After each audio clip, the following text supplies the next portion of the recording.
其實好簡單，就係多一個融資渠道，即係除咗和氏上市公司主席啊咁啊之外啊，咁其實就係當然啦，上一市品牌效應咁啊，各樣會好啲啦，即係你賣樓都話去內地上市企業咁會好啲嘅，但係實質嘅就係多一個融資渠道啫。咁唔單止係銀行借錢啦，唔單止發債啦，可以係批股啊等等嘅一啲嘅事項啊嘛。但係我會咁諗，你而家恒大你點可能發到債啫？即係你點可能係批到股啫？你點可能問銀行可能借到錢啦？因為法規嘅問題，即係因為內地嘅政策問題。所以基本上已經冇佢上市，其實冇乜大嘅意義，反而上翻即係唔係上市啊，叫復市嘅話咧，係有翻個交易，俾到想買賣嘅投資者可以買賣咯。所以我覺得對投資者影響會大啲，對於公司本身咧，我嘅理解影響就不大啦。咁我諗兩睇啦，其實內房有唔同嘅內房有唔同問題。恒大似乎真係一個資不抵債嘅問題，唔係一啲嘅公司可能短期賣唔到樓，出現一個流動性問題咧，兩者係唔同㗎。流動性問題咧係可以靠借錢，希望 buy 到攤買到樓咧就 OK 啦。但係資不抵債咧係麻煩好多，咁所以你問我嘅話咧，純粹從投資價值咧，我諗都唔使多講，就係喺我立場嚟講咧，恒大係唔會喺我嘅投資標的裏邊㗎啦，唔會諗㗎啦。但係當然你話喂唔係喎。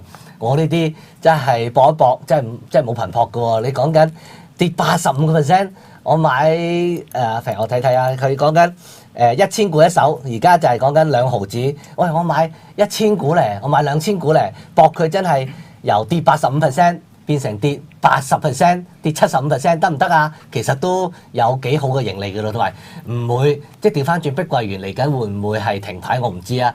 但係你恒大唔會今日復牌，聽日停牌啩？咁所以 given 好短線，佢即刻停牌機會唔算太大嘅話咧，其實好夠薑嗰啲，真係諗住買1萬幾千搏佢彈5至10%嘅話咧，咁你做一個投機性賭博咧係可以嘅。但我提一提，你要記住，就算俾你搏贏咗，係因為你好彩啫。我一定要強調，等於你去賭場賭錢，你連續贏10次都好啦，你都會覺得哎呀真係好運啦！我請大家食飯啦，你唔會覺得自己係賭神噶嘛？咁喺投資市場就唔係噶咯，贏到2-3次可能完全幸運咧，就覺得哇我唔使翻工啦，每日賺5%就夠啦。咁即係呢個情況，我覺得唔係好理解，所以要搞清楚，你不再是投資，你是投機。投機贏幾多次都好，係好彩，咁唔代表下一次嘅。咁呢個搞清楚嘅定位嘅話咧，買唔買就交俾自己啦。咁至於調翻轉啦，就係如果你都相信短期應該唔會再停牌嘅話，咁你本身揸住咗，唉，其實講真，你揸得嗰啲，我恐怕都幾蚊嘅啦。咁而家剩翻2毫嘅話咧，對好多投資者嚟講咧，都沽唔沽都冇乜意義嘅，即係你已經輸90同輸90%。其實意義不大咯，咁所以我對於即係有貨者沽唔沽咧，就交俾你自己決定啦。咁冇貨者咧，買唔買都係交俾你自己決定啦。咁就我冇一個投資嘅recommendation 想俾大家喺恒大，因為暫時嚟計我都未見到內地。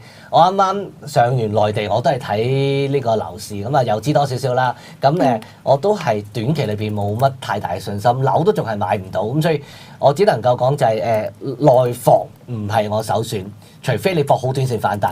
而就算要搏嘅話咧，我都係傾向咧係只係留意嗰3間央企，即係嗰3間央企。109、123、123真係好嘢，講真。喂，講一及123個股價先，我都好期待今日123個情況係等等，撳一撳啊！而家升緊半成。係啦，因為大市好啦，再加上業績好啦，咁啊飆上嚟。咁所以我只係睇呢3間嘅啫。咁嗰個投資嘅概念就係佢唔會倒閉，中長線嚟講咧，佢會食人個餅，因為個餅係細咗噶啦。但係咧10間都冇咗4間噶啦，變咗就係個餅冇咗一半。但係由10個小朋友變咗得返4個小朋友，咁每個小朋友咧就食更大個餅。咁第3就係佢業績真係好。咁我只會講就係佢哋如果因為其他可能舉個例碧桂園或者 whatever 任何嘅內房股係出問題，成個板塊殺落嚟，咁可能就係買呢幾隻嘢嘅一個短至中線嘅部署咯。